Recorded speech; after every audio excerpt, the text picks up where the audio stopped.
All right. On your mark, get ready.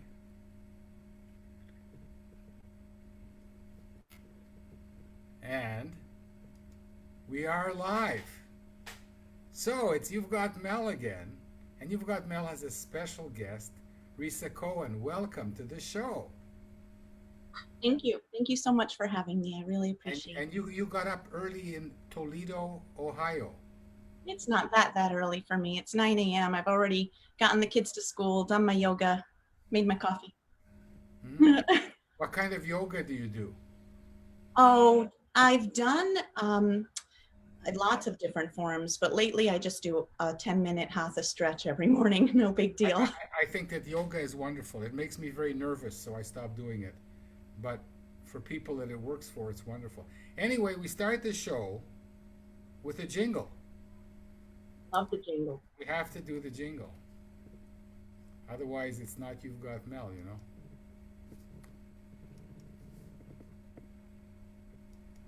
And we are off and running. Get a chair, grab a seat, or we'll sweep you off your feet. We move, we groove, you got Mel. Ease your legs, rest a while, all you gotta do is smile. We're swell, can't you tell, you got Mel. When the show begins, you better hold on real tight, or before you know it, you'll be high as a kite. Take a break, settle down, we're the only show in town. It's our road, don't you know, you got Mel. Give it up, don't think twice, we're a hurricane on ice. What the hell, give a yell, ring your bell, show and tell. Mademoiselle, give a smell, you got Mel. You've You've got got Mel. Mel. And Mel has the incredible Risa Cohen. And in a minute, we'll stop sharing and we'll see each other. Oh, wonderful.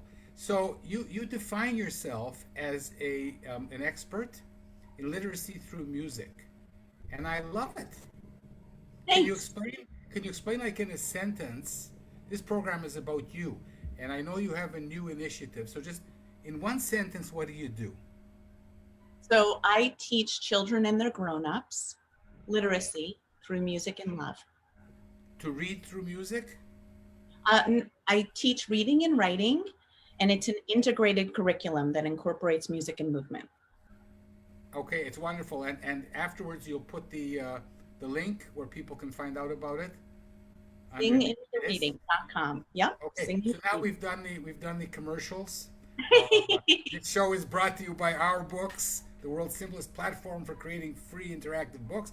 We've done all the advertising. Now tell us about yourself. Start at the beginning.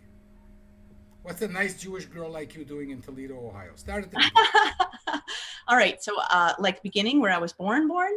Even where your parents were born. Whatever Oh, you like. all right. So yeah, I'm an Ashkenazi Jew. My parent, my we came, during World War II to New York City, like everyone else. I was born in New York City, um, at at New York University Hospital. We'll circle back to that. And 1 second, your parents came to New York from where? well, no, my parents were born in Great Neck, New York, Or Long like your Island. grandparents or your great grandparents came Yeah. from Europe? Yes, from Russia, Poland, Germany. And so I was born in New York City. I lived there like 6 months, and then we moved to Fort Apache in White River, Arizona, because New York was too small for you. You needed a big place. I needed Fort Apache in White River, Arizona. It's a big reservation with one trading post. And the trading post was everything, the post office, the grocery store, the everything store. There's only one trading post. There's nothing else on the whole huge reservation. So we lived there 2 years. And then we lived. Rita, you have to tell me why you were a Okay. Jewish family living on a reservation. There must be an interesting story here, dear. So I was born during the Vietnam War, and my father enlisted in the public health services so that he was afraid he would be drafted and sent to Vietnam. And yeah, he didn't want to do that, but he served. He enlisted in the public health services, and so we were stationed in Fort Apache for 2 years. And And then after his 2 years were done, then we lived in a VW microbus for a while, traveling around with our dog, Tulipai, and I slept in a little laundry basket under the sink. And then we Your settled. parents were hippies.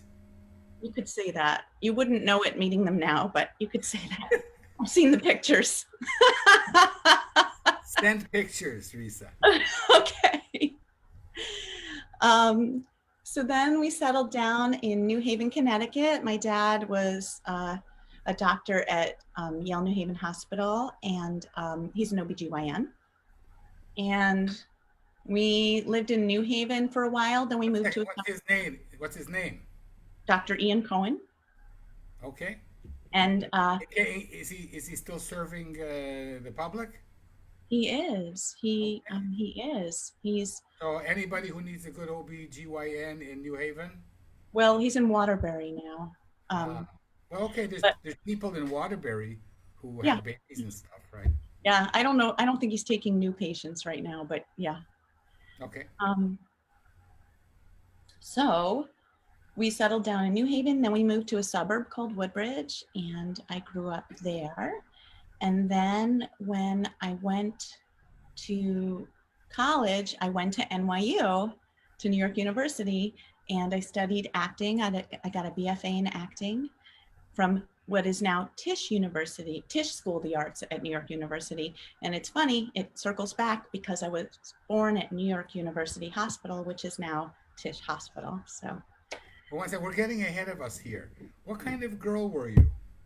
oh my, uh, I I was wanting so badly to do the right thing all the time. I was, and I was very jealous of my sister, um, who is now my very best friend other than my husband. And I can't imagine being jealous of her because she is the sweetest, sweetest person in the world, in the whole world. I mean, she's incredible. She's just such a wonderful being. I mean, she's a servant of humanity. She started a volunteer organization in Belmont that she has hundreds of volunteers with her, and she's an incredible person, and she always has been. Let's bring her to the show. You should. She's amazing. You should. We will. We'll bring her together. Um, And she's your elder sister or your younger sister? she's my younger sister. And you were jealous of your younger sister. Yeah, I think because everybody loved her. What's not to love about you, Risa? Oh, thank you. So you were a young warrior for justice, Yes, for and sure. that's why you talk about Woody Guthrie. Oh, yes, I do. I do talk about Woody Guthrie often. Died decades before you were born. What's that all about? Uh, um, I'm just fascinated by him. So I speak every now and then well, once a year, I speak at the Banned Books Festival. And it just seems like every year there's another reason that Woody Guthrie is so timely. Um, and I've talked about other people. I talked about Pete Seeger one year. But Woody Guthrie is definitely one of my biggest musical influences. Probably Woody Guthrie and Ella Jenkins are probably my biggest influences musically. Um, and it just so happens he has this publication that was banned, so it's easy to speak on that, and then I can do the song, so that's fun. Some of his songs were banned, Oh, for sure. and he A had to lot. change. He had to change the lyrics to "This land is your land" Yep, once in a while. yep, yep, He's yep. also a hero of mine.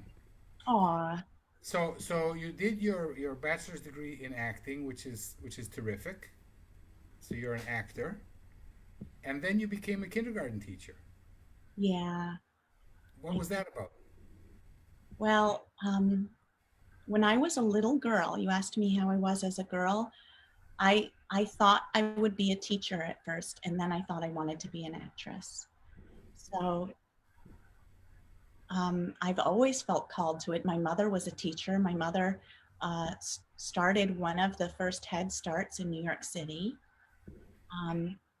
So I come by it honestly. And I loved acting because I've always been an idealist. And to me, one of the reasons I love Woody Guthrie is that, you know, he really, oh, I thought I turned on Do Not Disturb. Sorry about that. Okay, or either that or the toast is ready. Or I've got Mel. Um, you Mel got has Mel. you. So one of the reasons I admired Woody Guthrie is because I felt like he used his art for justice. He used his art in a way that helped to the world. And I've always been an idealist and wanted to live a juicy life, as you say. And I was really touched by your live. And I wanted to change the world through my art. And so I got into acting with all of these great visions of changing the world. And and I got my degree and I discovered that I could do all of that great work that I wanted to do for free. And and that if I wanted to make a living as an actor, I really needed to do commercials and tours, or at least that was my experience. And I found myself in a Kentucky Fried Chicken commercial, and I was a vegetarian at the time. Come on, I was gonna guess that you were in a Campbell's soup commercial.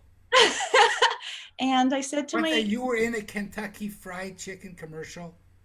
yeah, Lisa, it's not even kosher. What are you I doing? know, I know. Did you So have to eat it? You know, like no, I didn't have to eat what's it, the but rabbi gonna say? You know. I was freelancing with this agent, and I was sent on this call, and I was in this commercial, and then I went back to my agent and I said, I don't want to do those One commercials second, anymore. Risa, this is the most important part of our discussion. What was your role in the Kentucky Fried Chicken commercial? Were you a Oh, chicken? Were you a I was client? just an extra. I was just an extra. I was Ah, on a I was on a football field. It was a set in the 60s or 70s, so I was all decked out in my 60s, 70s stuff, and I had this big blanket. And then, as it turned out, when I got to the call, there was another friend there who we were in a show together. And so he was like, let's team up. So we sat next to each other, and we were just sitting on the bleachers at this football stadium. And then once the team wins, everyone rushes the stadium. So he and I were like, let's get our faces on camera. And we're rushing really fast. And it worked. We got on camera. And then I was embarrassed that I was on this Kentucky Fried Chicken commercial. Um, so you I, should have stayed in the wings. yes, Sorry, that's exactly. terrible, terrible. Exactly. Exactly. So that was your moment of greatness as a thespian, and Well, then I had a few others, but I told my agent I didn't want to do those commercials anymore. And he was like, I thought you were an actor. And that was the end of that relationship. And then I ended up on a tour. I, the last tour I did, um, I toured the Mid-Atlantic states doing Greek mythology and Robin Hood for kids. And that was a really fun tour. And I met a dear friend on that tour. And I was already engaged to my husband. And so going on tour was really hard. And I was already teaching. one second, you were engaged to your husband, and you met some other guy. No, he's this other guy who I was on tour with, my tour partner. He's gay, and we Ah, okay, became great friends. okay. It's the things that people share on my show. It's like incredible. Go ahead. Here. I'm having So so much fun. I'm going to have you back tomorrow. that'd be fun. I'd do it anytime. So I'm having I'm fun not too. joking because I have somebody tomorrow, but in a few months, I'll have you back. I'm teaching tomorrow actually, but another time. So in the meantime, I had started teaching as a day job. I took a day job at this indoor playground called Play Space, and as an actor, I saw it as a teaching opportunity. or as a performing opportunity. At the time, I was thinking of it as a performing opportunity. So I started doing puppet shows and sing-alongs and storytelling drama and all these great fun things, because that was fun for me, because I love performing. And I started doing them all the time, and the manager was like, let's get a calendar out and have you all the time. So I got a regular calendar. I had all my fans that, all the kids and their, parents and their nannies that would come whenever Risa was doing a show, they would come. And I ended up being manager of this place-based, great place. And so after one of my shows, which I guess was a class, but I thought it was a show, you talked yesterday about the relationship between teaching and performing. Isn't that incredible?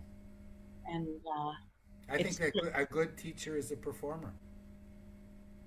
yeah, well, and a good performer, connects with the audience. And that's what you do as a teacher. You connect with your students.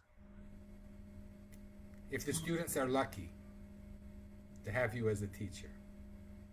So can you sing for us one of your songs there from way back when, from one of those shows? Or This Land Is My Land?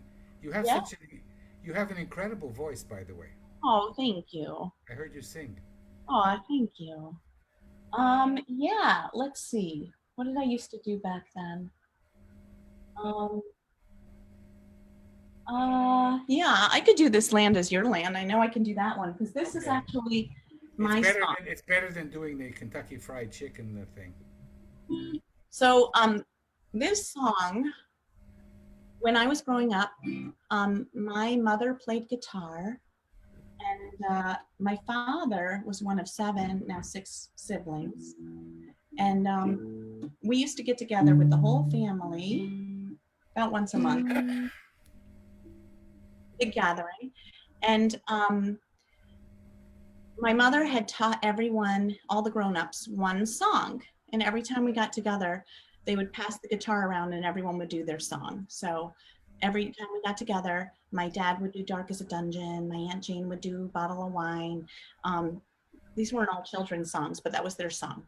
So when I turned 12, I told my mom I wanted a song. And she taught me this song. As I was walking that ribbon of highway, I saw above me that endless skyway. I saw below me that golden valley. This land was made for you and me. This land is your land. This land is my land. From California to the New York Island, from the redwood forest to the Gulf Stream waters. This land was made for you and me. I roamed and rambled, and I followed my footsteps to the sparkling sands of her diamond deserts. And all around me, a voice kept sounding. This land was made for you and me. This land is your land. This land is my land. From California to the New York Island, from the redwood forest to the Gulf Stream waters. This land was made for you and me. So interesting. Beautiful. Wow. Thank you. I wanted to join you like with the second voice. Oh, yeah, please. No, I can't because it doesn't come out together. I know, because our internet speeds are all different. It's very frustrating. I'm singing with kids all the time and I want to sing together, and we can't really on Zoom. It's difficult. So my friend Paul Keller, he does this. He sings a line and then somebody else sings a line. Right? You want to try it? Well, we can try it, yeah. You want to try it? All right. If I know the song. Well, we'll do the chorus of the. You want to do the chorus of This Land Is Your Land, since I know you know it? What key is it in? I did it in C, but I could do it in A because your voice is probably fine. more. He's fine. We'll do it in A. We'll do it here. I'm okay in C. What? Go ahead, you start. You want it in A or C? I missed it. C's fine. C's fine. All right. This land is your, well, I was thinking of doing it in A. This land is your land. Your turn. This land is my land. From California, To the New York Island. from the redwood forest, To the Gulf Stream waters. this land was made for you,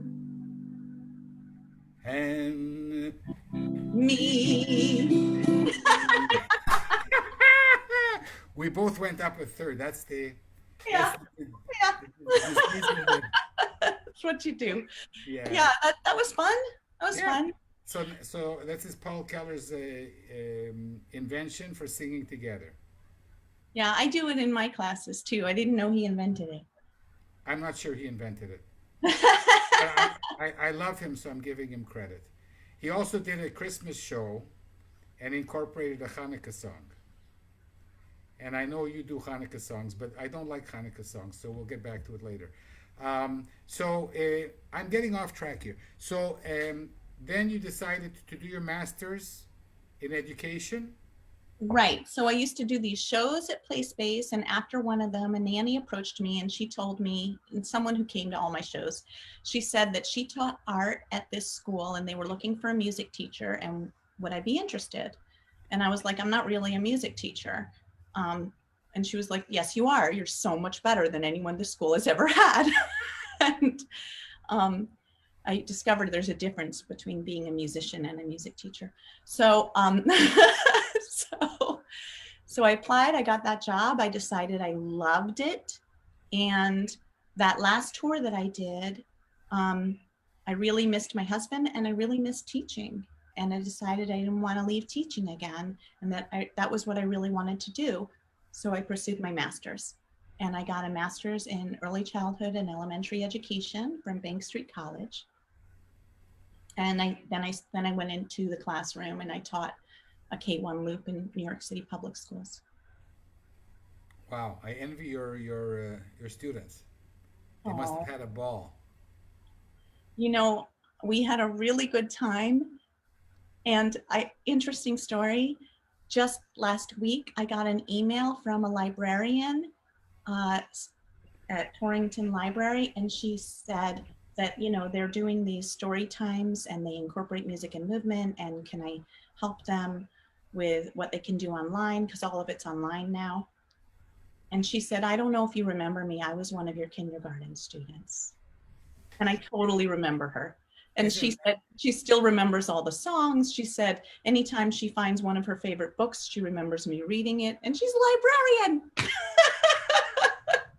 so let's now talk a little bit about the children's books and your connection with writing for kids.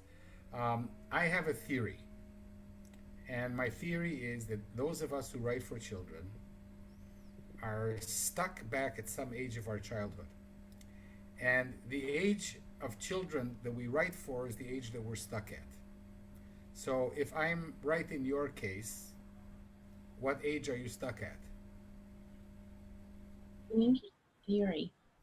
Um, I write picture books. So the ages I write for, I write two types. I write these lyrical books in prose that are really for ages 5 to 7, 4 to 7. And then they're all for 4 to 7, really. I guess I'm stuck 4 to 7.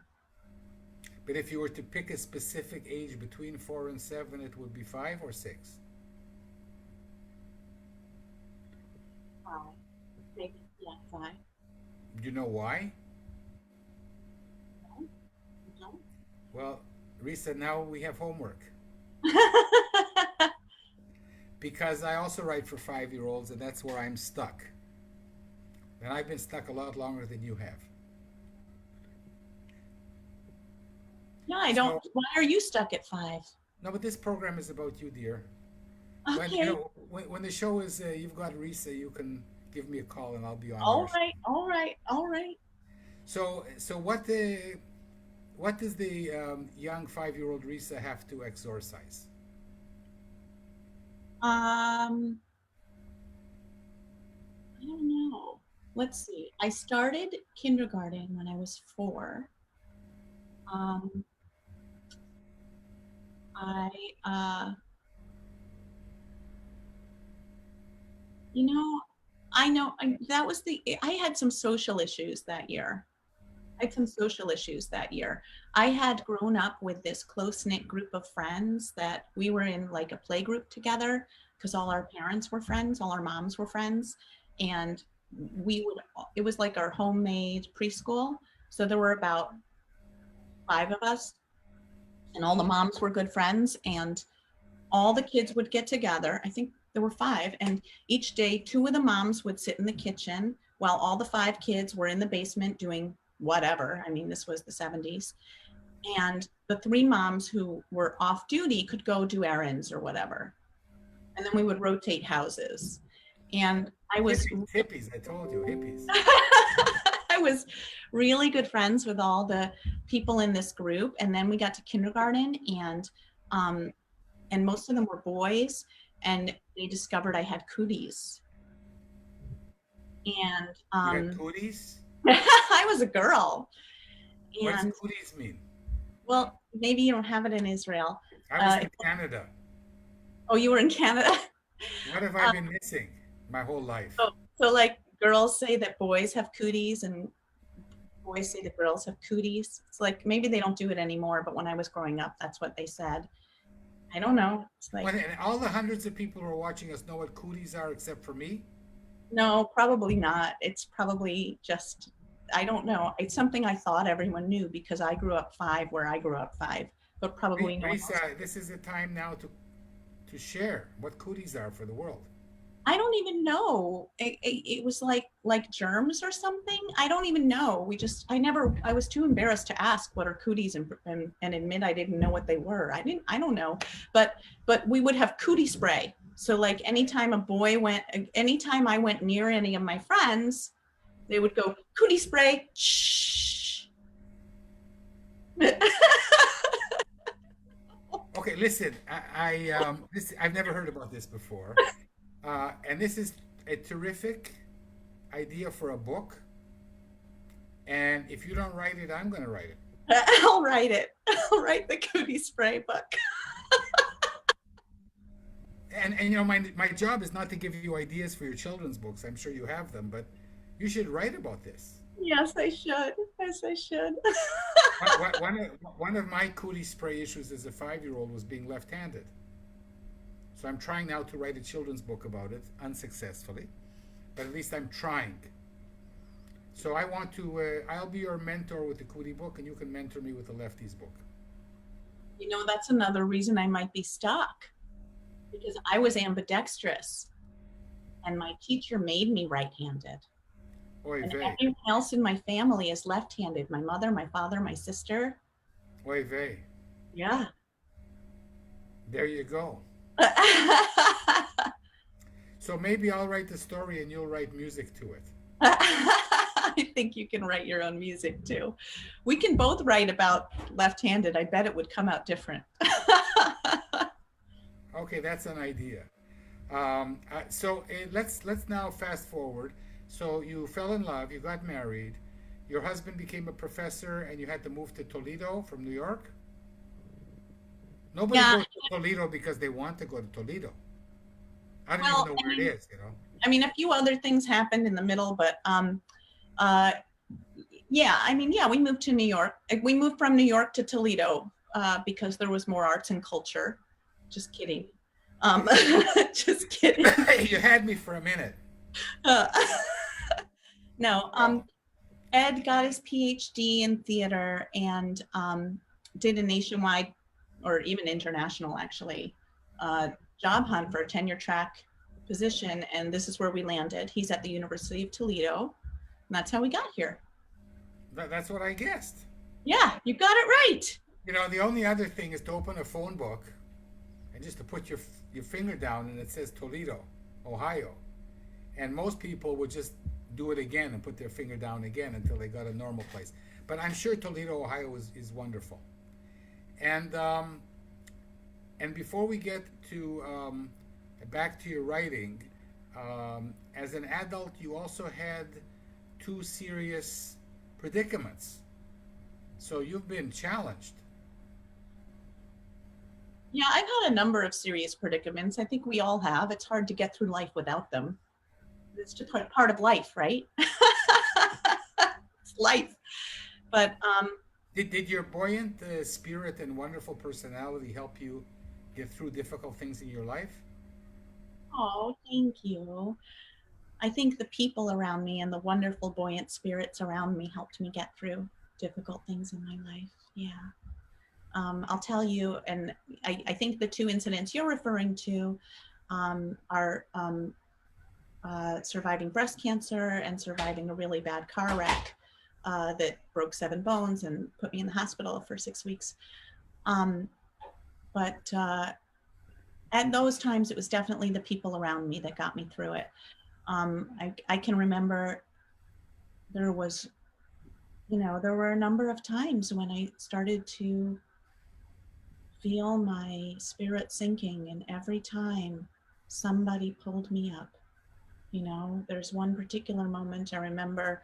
I um, After surgery, you get these long drains, and I went in and I was hoping to get my drains out and hoping that I could drive again, because I wasn't allowed to lift my arms at all for a while after surgery.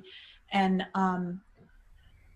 I got the news that I wasn't going to get my drains out, and I couldn't drive for another 2 weeks, and I still couldn't lift anything, and basically still couldn't do anything, and Ed still had to dress me, and that was really a difficult moment for me, because I thought I was going to get some freedom and I didn't.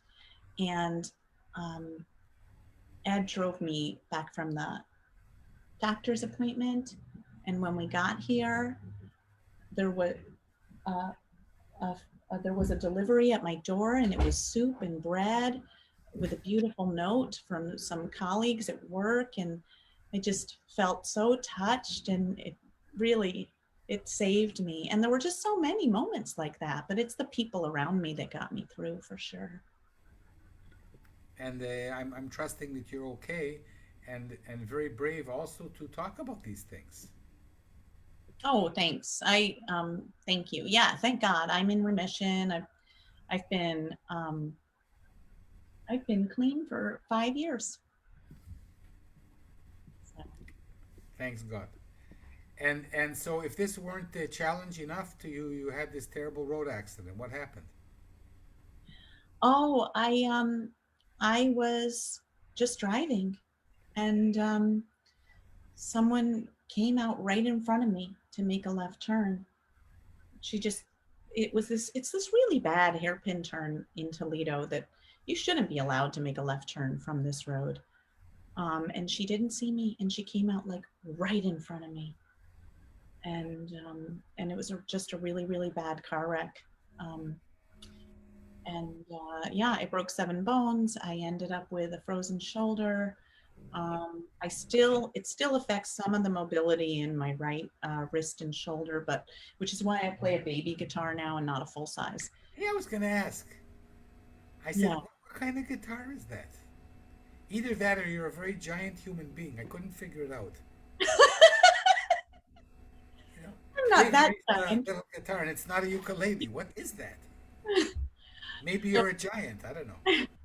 so that guitar is one that we bought for my son when he was a kid. It's like a junior size guitar, and it's become my guitar, and he now plays the full size. And after this accident, I learned the uke, because that the Ah, full so size, you do play ukulele? a little, yeah. I mean, as much as I play guitar, if you can call that playing, yeah. So the full size guitar just kind of displaces my shoulder too much, and if I play too long, it hurts. I That's see. another reason I do yoga every day. It really helps. So, how do you look at life now? Are you ready for whatever life can throw at you?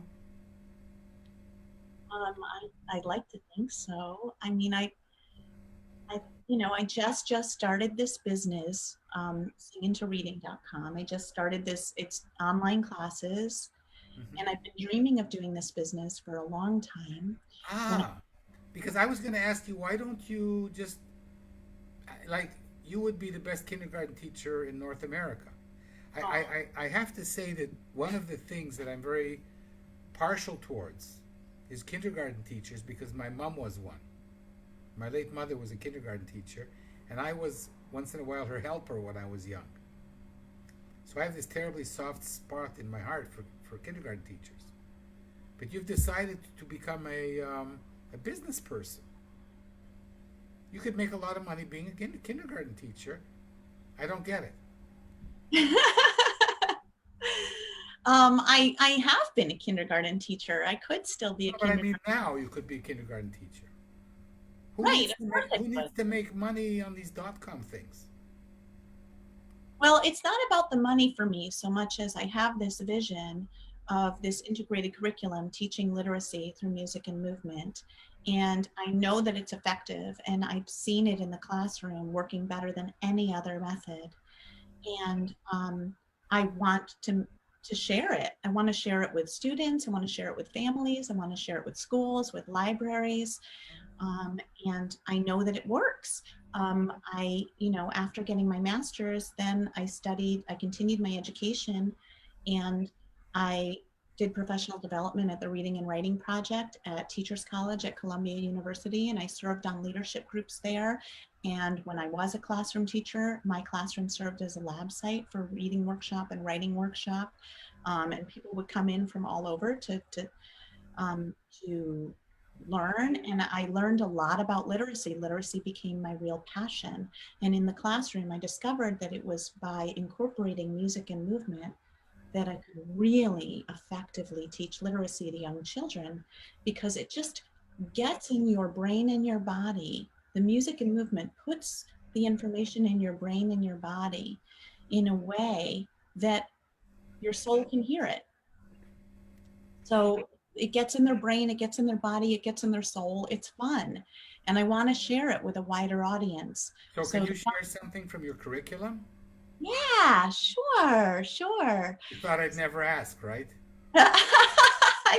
I was up for anything. You don't have No, to ask Lisa, me. a song. I'm talking about a song and a dance, something. Yes, I can share a song. So this, you know what? I'll do, oh, there's so many what to choose. I'll do this song. This is a song that I am turning into a book, and the book will be a shared reading piece that, um, the way I learned to read Hebrew was in synagogue. I would sing the prayers and follow in my siddur, and by singing, it's basically a shared reading piece collectively, singing together as a shared reading piece all together, learning the letter sound correspondence and learning how to track print in that way. That's how I learned to read Hebrew. And this is basically, there's a little more to it, but basically that's a method that I use. I use a balanced literacy curriculum, but shared reading is an important part of it. So if all my students get these song sheets, which eventually will be books, that they can read along and sing along. Plus I have movements, fun movements that go with these, but I can't do the movements and the guitar at the same time.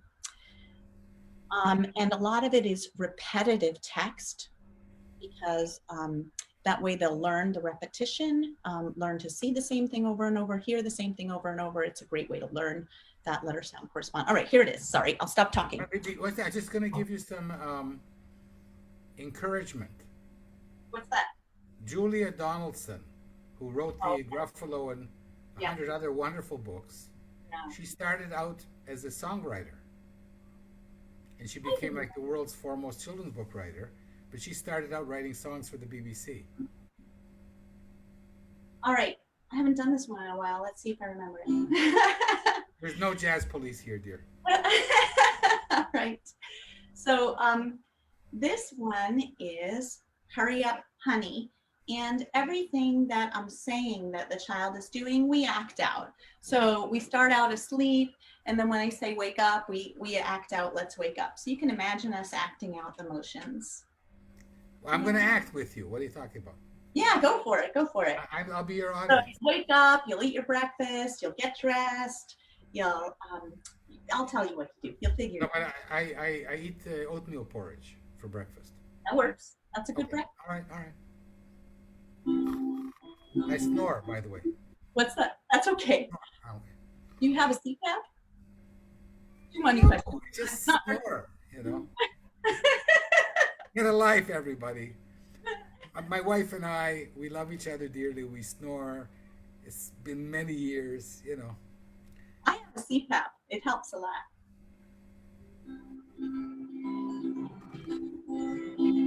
Hurry up, honey, let's wake up. Hurry up, honey, let's wake up. Hurry up, honey, let's wake up. Let's go, let's go. Why do you go so slow, slow as a sloth? Hurry up, honey, let's get dressed. Hurry up, honey, let's get dressed. Hurry up, honey, let's get dressed. Let's go, let's go. Why do you go so slow, slow as a sloth?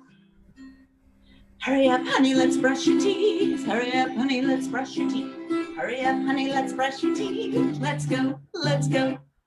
Why do you go so slow, slow as a sloth? Hurry up, honey, let's put on your shoes. Hurry up, honey, let's put on your shoes. Hurry up, honey, let's put on your shoes. Let's go, let's go. Why do you go so slow, slow as a sloth? Hurry up, honey, let's put on your backpack. Hurry up, honey, let's put on your backpack. Hurry up, honey, let's put on your backpack.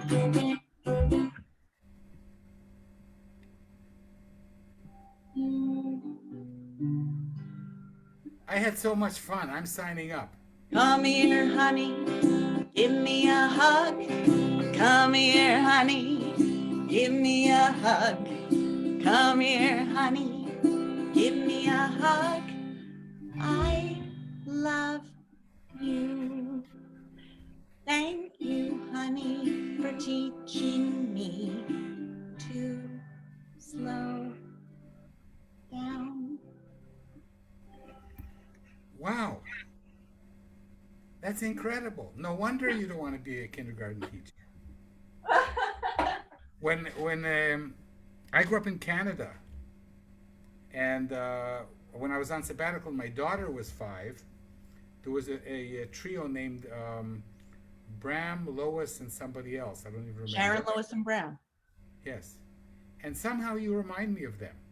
Oh, thank you. I love them. And wow, I'm like really impressed. Like when you wrote to me, you say, I say, oh, Risa, she's an actress and she was a kindergarten teacher and she writes books. Oh, I'll have her on the show, but I had no idea what an impressive woman you are. Oh, thank you. This is incredible.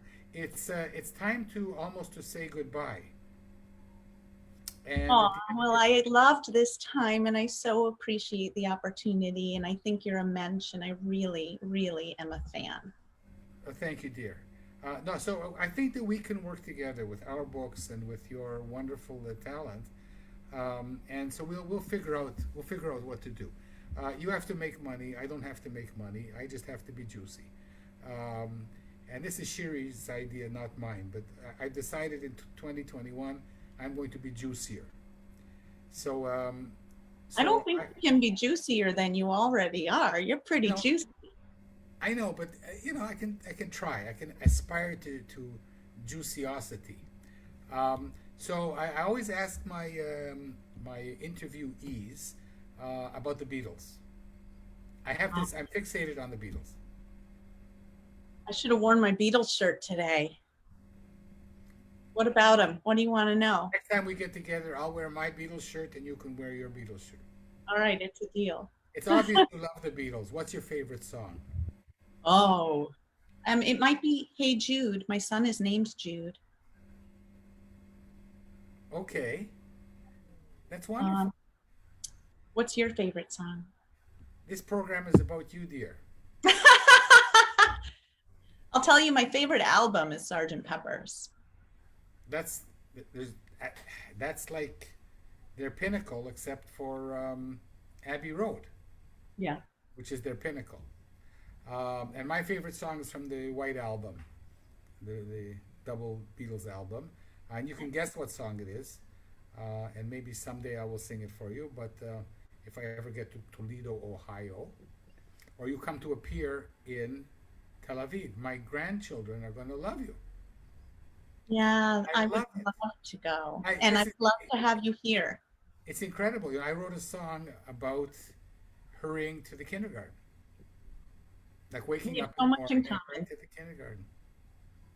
It's called, No, I've always felt we had a lot in common, and that's what I said to you. We have a lot in common. yeah, my song is, it's already Kvar Asara Lishmone. It's already 10 to 8. But the hero, who's a frog, doesn't want to get out of bed because he's kind of like ADHD, you know, and why get out of bed in the morning when all you have to do is go to kindergarten? So yeah, okay, you didn't guess my favorite song, but we can correspond. It's from the White Album. I'm not telling you. Hmm.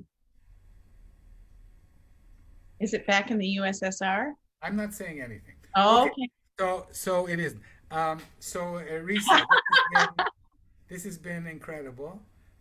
Thank you so much. And now you're going to sing "Hey Jude" a cappella or with your baby guitar. And Oh thanks so my much. goodness. I couldn't. I don't know it. I'm not prepared.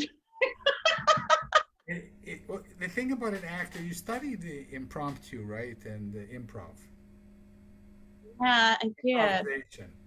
So All don't look right. at the words. Don't look at the words. You can go la la la la la la. All right. That's I half the don't have song, by the way. The Beatles forgot the words to that song. my husband's also a musician. All right. Your Hey, husband is a musician. Jude. He Is he is. also named Jude? No, he's Ed. We have another son, Clint. We have two boys. Because we're you know, Jews don't name their children after. Anyway, is your husband around? I think so, but I don't know. Ed, are you around? Ed, come sing with us. He's not going to come. Why not? He's not- Ed, are you around? He's a professor of theater. I don't think he's ready. I don't think Not he's yet. ready yet. Okay, but you know, Do you want to sing Hey Jude with me? come on, Ed. He's not ready. He's not ready. He's still doing his Okay. morning routine. He's doing what? His morning routine. Okay, ask him what his favorite musical is. His favorite musical? Yeah. It's What's your probably favorite? Into the Woods. He directed that last Which year. one? Into the Woods, I think, is his favorite. He directed that one last year, but I don't know. Okay, and someday I want to do a reading of Guys and Dolls. I was in Guys and Dolls. Of course you were. Were you? That was the first professional, meaning paid, acting gig I ever got when I was in high school at Amarante's Dinner Theater. And I was Mimi, who's a hotbox girl. And I've And got the horse right here. His name is Paul Revere. And there's a guy who says if the weather's clear. can do. This Yeah, guy so- says the horse can do. And also I have another friend named Elaine. And maybe we'll get all three of us and then we'll just do a read through. All right, sounds Guys fun. and Dolls. That'd be so much fun. And you can sing Adelaide's Lament if you want. I'm not a soprano, but I'll try anything. Yeah. I know where she is. Oh, this is incredible. So, okay, and now you're going to sing "Hey Jude," Oh, hey, and Jude, it doesn't matter if you get the words wrong.